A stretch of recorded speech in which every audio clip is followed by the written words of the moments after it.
Hello everyone, how are you doing? This is MD Tech here with another quick tutorial. In today's tutorial, I'm going to show you guys how to hopefully resolve date and time issues you're having on your Android phone.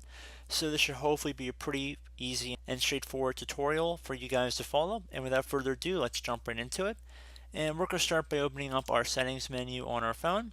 So now underneath System, you want to scroll down a little bit if you don't see it right away. You want to left click on Date and Time.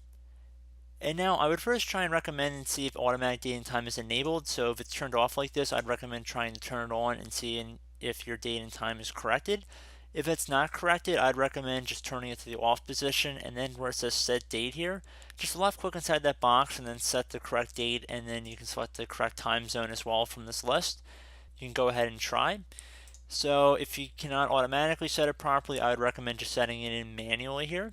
So pretty straightforward tutorial for you guys, I hope.